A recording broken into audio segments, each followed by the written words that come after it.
bênção de Deus. E vamos seguindo no nome de Jesus, tá bom?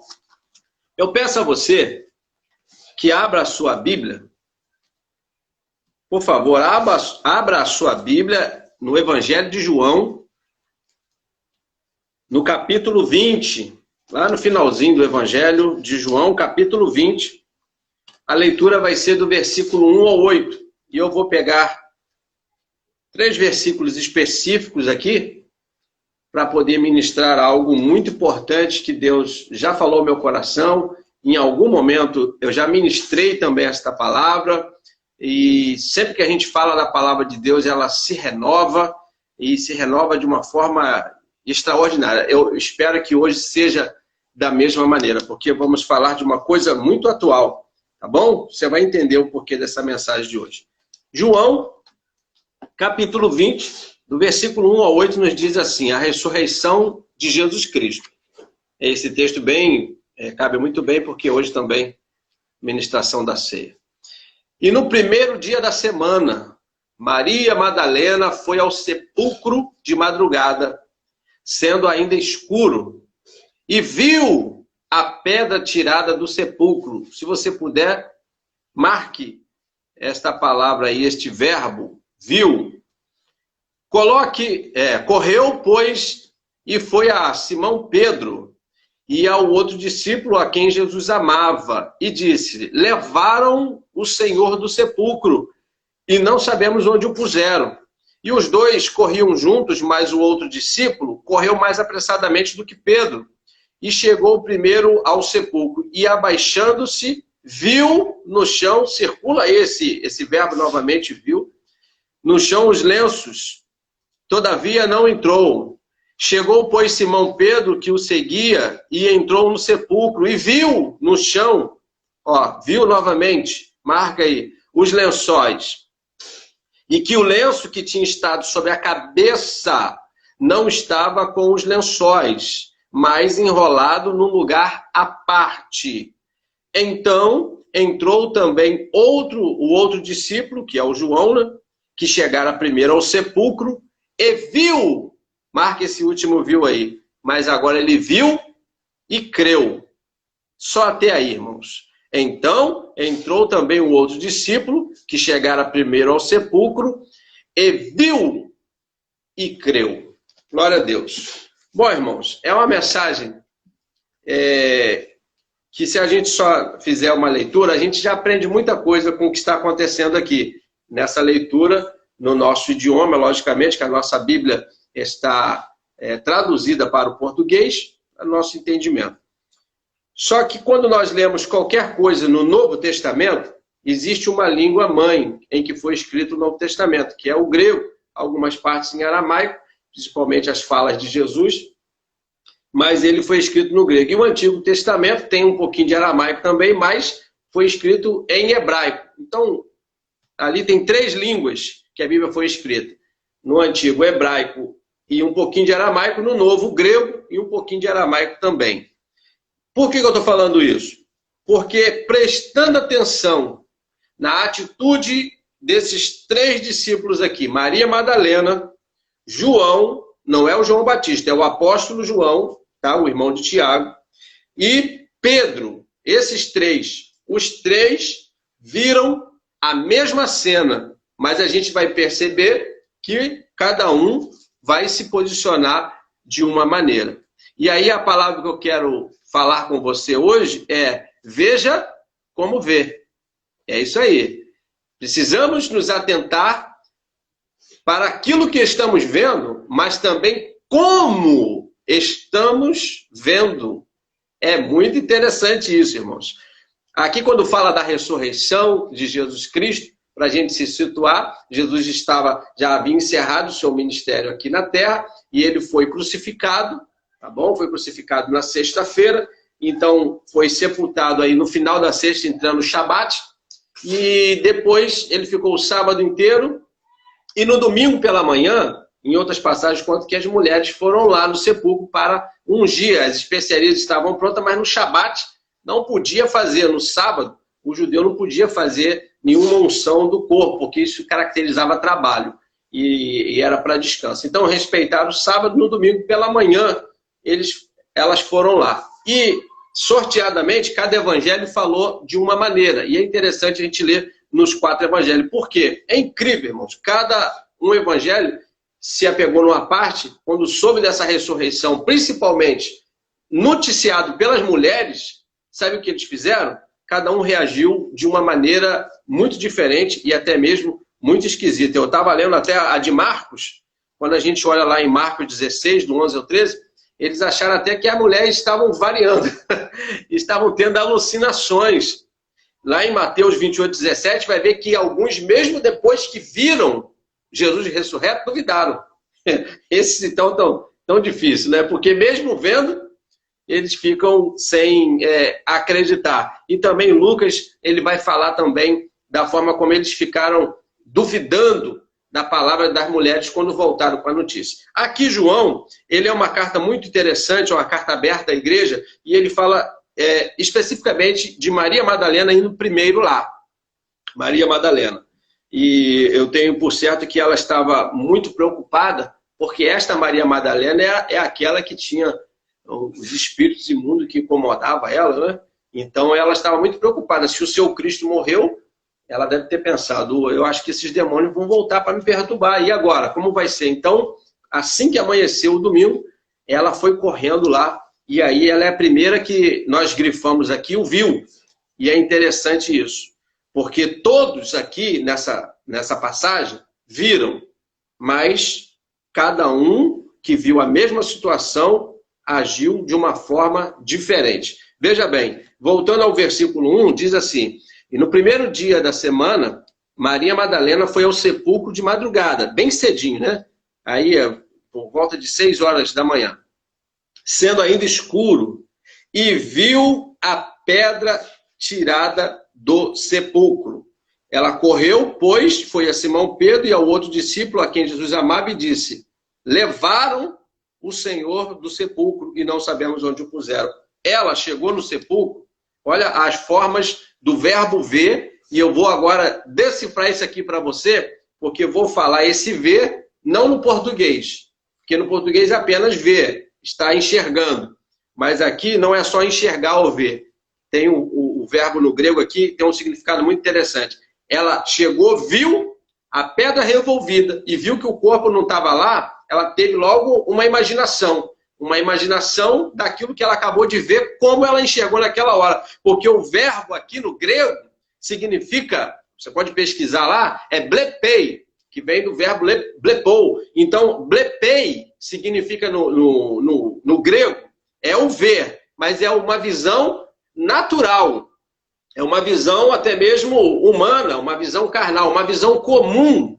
Ou seja, traduzindo, quando ela chega aqui, ó, sendo ainda escuro, ela teve uma visão natural, uma visão comum, uma visão humana. Ela olhou e ela teve um discernimento comum com aquilo que ela olhou. Ela não viu nada de espiritual, ela não viu nada de outra espécie de coisa. Ela simplesmente olhou e do jeito que ela olhou humanamente, ela tirou uma conclusão. É o verbo blepei, é uma visão comum, uma visão natural. Ela chegou e simplesmente ela falou: e o corpo não está aqui, roubaram o corpo do nosso Senhor e eu não sei onde colocaram. E ela colocou isso na cabeça dela porque foi a forma como ela enxergou. Perfeito.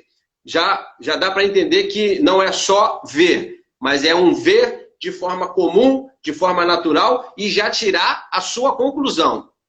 Ela tirou a conclusão com aquilo que ela viu naquele momento. Presta atenção. Ela sai, vai lá e vê onde os discípulos estão reunidos e ela conta isso dessa maneira. Ela conta isso dessa maneira.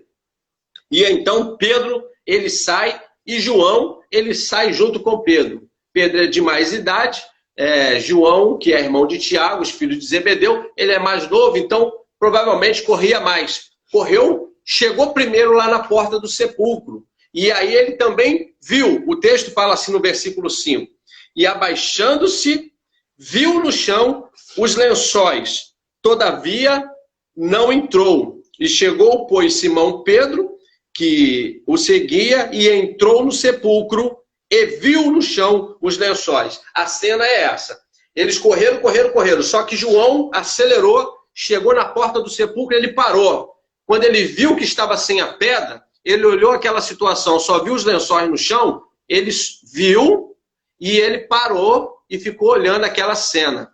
Pedro, ele veio correndo atrás, chegou depois, passou por João, entrou dentro do sepulcro e também viu os lençóis caídos no chão.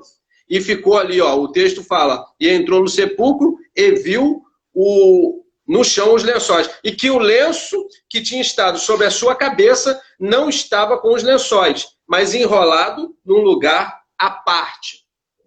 Esse viu aqui do versículo 5 e do versículo 6, escreva aí em algum lugar. Já é o verbo no grego, já não é o blepei, é o teorei. Isso, você anote aí em algum lugar, é o teorei. Então você presta atenção numa coisa interessante, porque o verbo viu, sendo blepei no grego, é uma visão natural, uma visão carnal, uma visão comum, humanamente falando. É assim como a gente enxerga as coisas e a gente tira as nossas conclusões. Eu olho, eu vejo, isso aqui é um celular, isso aqui é uma Bíblia, aquela pessoa está sentada no banco, e assim por diante. A gente vai enxergando e tirando as nossas conclusões. Já esse teorei é uma visão chamada reflexiva. É uma visão onde a gente já coloca um pouco mais de atenção. É a chamada a visão racional. Eu começo a jogar a informação que eu estou vendo pela janela da minha alma, pelos meus olhos, eu começo a jogar essa informação para dentro e eu não tiro uma conclusão simplesmente carnal, humana ou superficial, natural. Eu vou fazer uma reflexão e tentar entender o que está acontecendo ali. Essa visão, irmãos, é uma visão até muito importante, porque a gente precisa, antes de tomar qualquer atitude na vida, não só falando de parte religiosa na igreja, de parte espiritual, a gente precisa fazer o quê? A gente precisa, em nome de Jesus, também ter essa visão teorei, essa visão de parar, raciocinar, refletir antes de tomar alguma atitude. É verdade, é uma visão importante, mas nós vamos chegar no finalmente, porque nós não podemos andar só pela visão natural e nem só pela visão reflexiva, ainda que a visão reflexiva ela seja muito importante para as nossas vidas. A natural também é, porque se nós não conseguimos enxergar, teremos uma deficiência visual. Eu mesmo tenho que usar óculos para melhorar a minha visão. Porque a natural já está gastando aí há um tempo, então precisei botar óculos. Mas a natural é importante nesse sentido físico. Tá? Não posso tomar nenhuma decisão com aquilo que eu estou vendo apenas aqui agora. Eu tenho que pelo menos passar pela visão teorei. Eu estou falando isso, irmãos, porque o que eu estou vendo, as pessoas, a maioria das pessoas, mesmo tendo a instrução da palavra de Deus, quando chega a determinada situação, ela se baseia naquilo que ela está vendo naquela hora. E você vai ver que esses 3 discípulos, eles viram a mesma coisa, mas cada um agiu diferente. Olha que João ainda parou na porta e começou a refletir o que poderia ter acontecido. Bom, Madalena falou que roubaram, mas será que roubaram? Porque Jesus falou que aconteceria algo. E ele ficou ali refletindo, Pedro ainda foi além, entrou no sepulcro, viu os lençóis, viu o lenço que estava sobre o rosto de Jesus, e olhou no canto, não entendeu também o que estava acontecendo, olhou e começou a se perguntar por causa da reflexão. O que é que aconteceu aqui? Eles não tiraram como é que se diz? Eles não foram assim, muito espontâneos para tomar uma decisão na hora.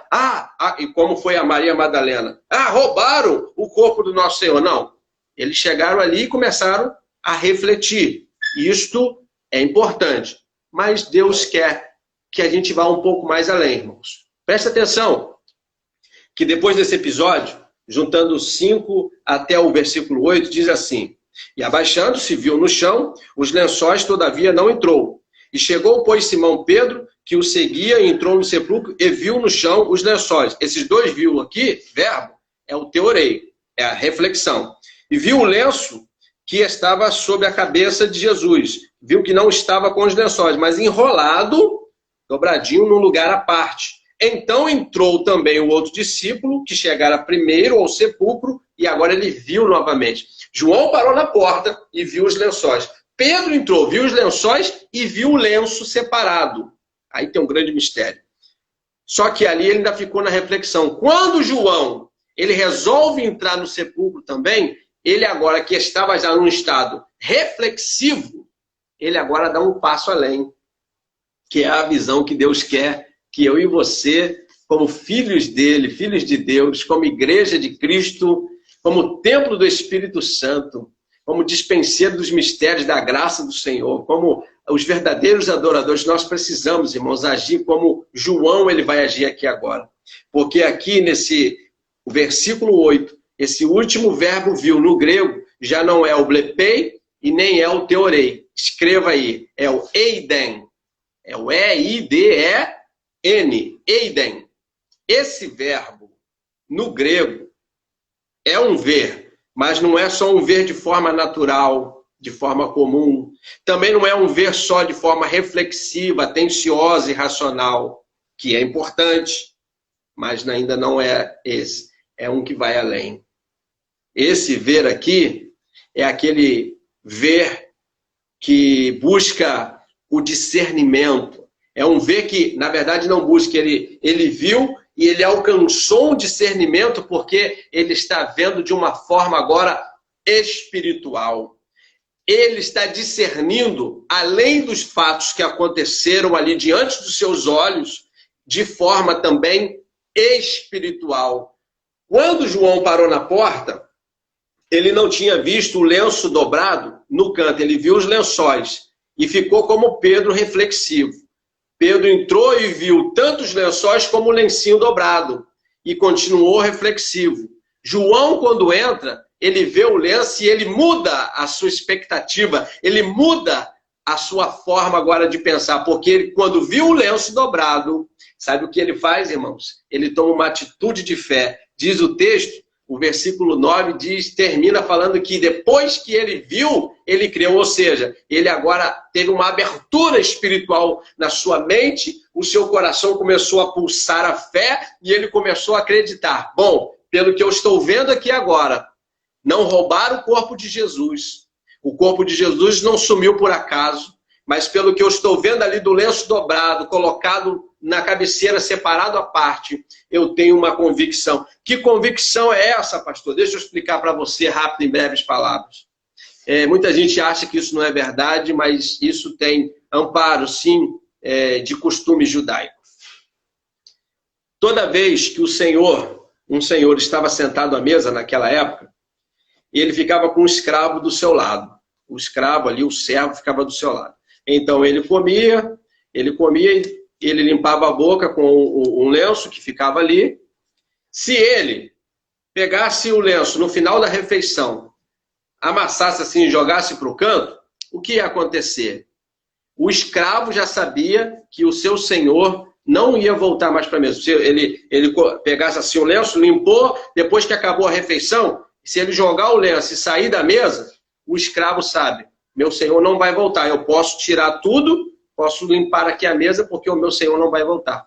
Agora, se o senhor estava usando o lenço, limpando aqui, comendo e limpando, e quando ele acabou a refeição, se ele dobrasse, colocasse do lado e se levantasse, o escravo ia permanecer parado ali. Por quê? Ele sabia que esse era o sinal de que o seu senhor, ele saiu, mas ele vai voltar. Aleluia! Glória a Deus, irmãos. Glória a Deus, porque quando Pedro entrou, parece que Pedro esqueceu disso. Ele viu os lençóis e viu o lenço, mas ficou muito no reflexivo. Essa visão é importante, mas a gente fica muito no racional, tentando entender as coisas, e isso vai brecar a gente, irmãos. João, quando entra, sabe o que ele faz? Ele dá um passo de fé, porque quando ele olha aquele lenço, ele fala, entendi. Eu entendi, porque se o lenço tivesse amassado e jogado em qualquer lugar, ele ia falar, meu Jesus, ou foi roubado, ou ele foi embora mesmo, e eu não sei o que aconteceu. Mas sabe o que acontece? O que acontece é que João entendeu que Jesus, por ter dobrado o lenço, ele estava mandando uma mensagem. Eu saí por um instante, mas eu vou voltar. E foi o que aconteceu, irmãos. Ah, meu irmão, Isto é o que Deus quer que eu e você, como igreja, tenhamos. Nós precisamos aprender que a maneira como nós vemos as coisas determina todo o nosso comportamento.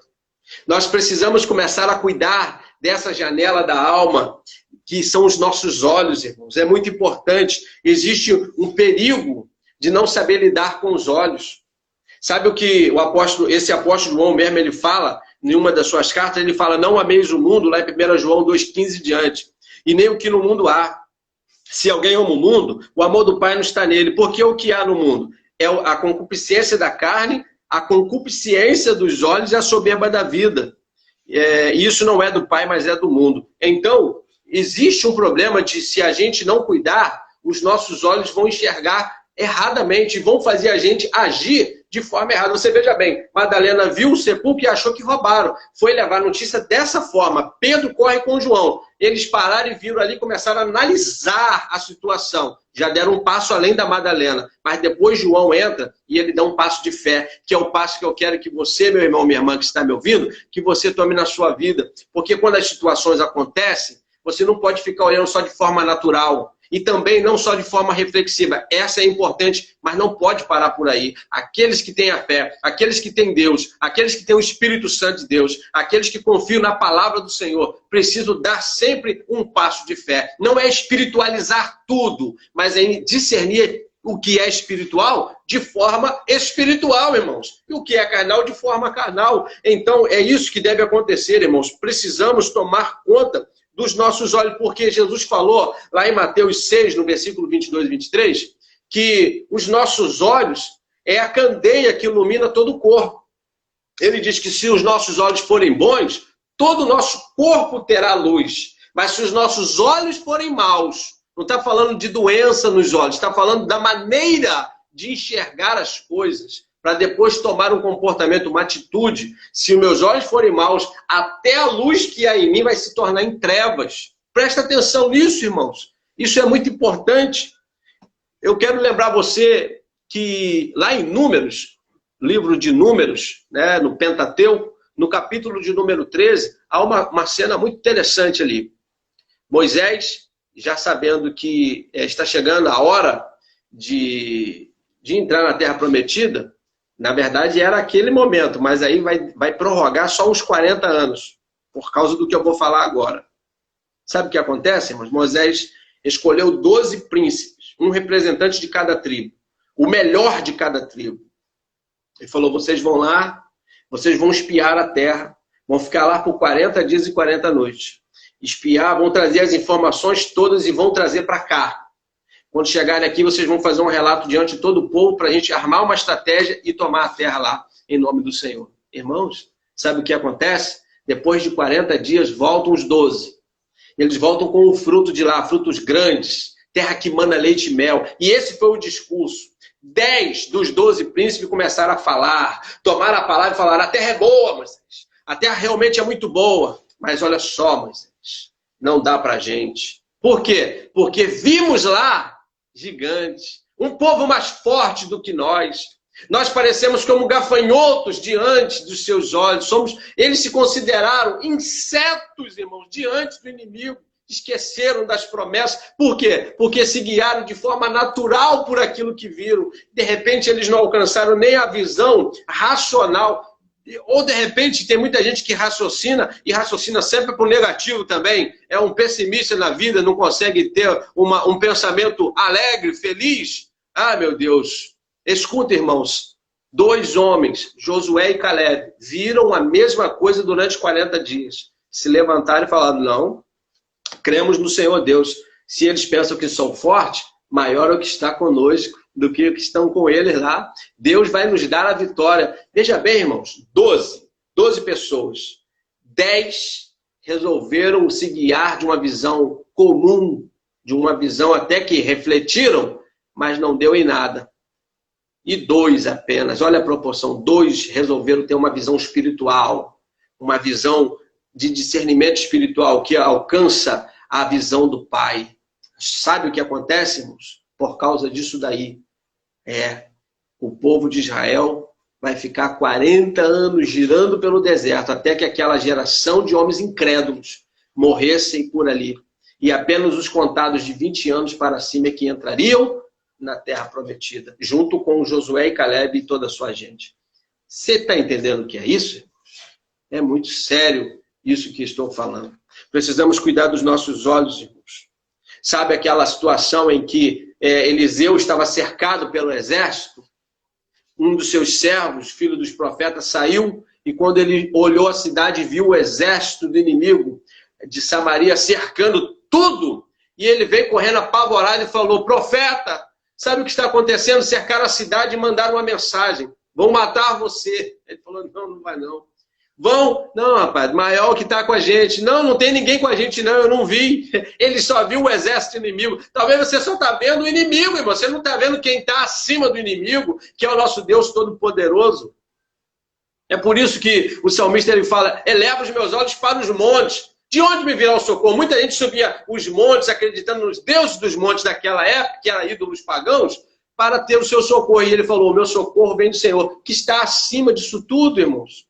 E o profeta orou pelaquele jovem para que as escamas dos olhos caíssem e ele pudesse ver. E aí ele viu acima do exército inimigo, o exército de Deus, carruagens de fogo, cavaleiros. Olha, irmãos, que maravilha! Nós precisamos acreditar desta forma, irmãos. É isso que o Senhor quer para a minha vida e para a sua vida. Eu quero ser como Josué e Caleb. Eu quero ser como o profeta Eliseu. E se eu estiver como esse filho do profeta, como esse servo que ali não estava enxergando, eu quero receber uma oração que abra os meus olhos espirituais para que eu possa ver de uma forma diferente. Pelos olhos da fé nós podemos enxergar o impossível se tornando em realidade. Para de olhar a enfermidade só de forma racional, de forma comum. Olha a enfermidade e veja se não é uma oportunidade para o milagre de Deus acontecer na sua vida. Veja essa situação de desemprego, de perseguição, veja a situação de pandemia, se não é uma oportunidade de, pelos olhos da fé, a igreja fazer muito mais do que vinha fazendo antes disso tudo acontecer, irmãos. É verdade. Olha, irmãos, tem um texto lá em Provérbios, no capítulo 4, eu gosto muito desse texto, porque o 23, a gente sempre fala dele, né? Sobre todas as coisas que se deve guardar, guarda o teu coração, porque dele procede as saídas da vida. Mas sabe, o versículo continua falando de outras partes do corpo. E diz aqui, ó, no versículo 25, na versão fiel, diz assim: os teus olhos olhem para frente e as tuas pálpebras olhem direito diante de ti. Mas na linguagem mais atual diz assim: os teus olhos olhem direito. Para de olhar errado, meu irmão. Para de olhar errado, para de olhar como Madalena naquele primeiro momento, de discernir as coisas só de forma comum. Para de olhar somente de forma racional, porque isso pode brecar a sua fé. Você tem que refletir, você tem que analisar. Sim, você tem que raciocinar, mas você não pode deixar isso impedir que você olhe de uma forma acima, de uma forma espiritual, de uma forma mais excelente, de uma forma que você alcance esse discernimento e consiga enxergar com os olhos de Deus aquela situação, irmãos. É verdade. Nós não andamos, não andamos pela carne, pelo que os olhos humanos veem, nós andamos não por vista, como diz lá em Coríntios, né? Nós andamos por fé, irmãos. Nós andamos por fé, então nós precisamos andar como? Hebreus 12 vai nos dizer algo também extraordinário, que diz que nós estamos rodeados de uma tão grande nuvem de testemunhas. Deixa eu ler para você, ó. Portanto, nós, pois que estamos rodeados de uma tão grande nuvem de testemunhas, deixemos todo o embaraço e o pecado que tão de perto nos rodeia, e corramos com paciência a carreira que nos está proposta, olhando para Jesus, o autor e consumador da nossa fé. Então, que Deus possa estar nos abençoando, irmãos. A nossa hora, ela vai bem rapidinho, né? Mas eu dou graças a Deus por essa oportunidade.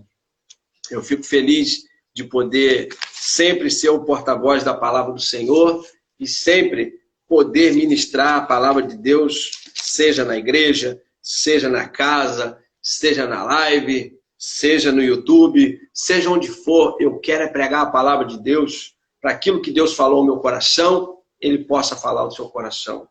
Tá bom? Que assim, ó, depois, Madalena, ela vai ver novamente o Senhor, ainda vai ficar com algumas dúvidas, preocupações, mas aí Jesus, ele vai falar com ela e aí ela vai acionar a outra porta, a outra janela da alma, que é o ouvido. E aí quando ela não era boa de visão, mas era boa de ouvir. E aí quando ela ouve a voz do mestre, ela fala, Rabone! Aí sim ela entende tudo o que aconteceu. Mas quem entendeu tudo antes? João, que ele viu a mesma cena que os outros dois, mas quando ele viu, ele entendeu. O meu Senhor, ele ressuscitou, ele saiu por um instante e daqui a pouquinho ele vai estar voltando em nome de Jesus.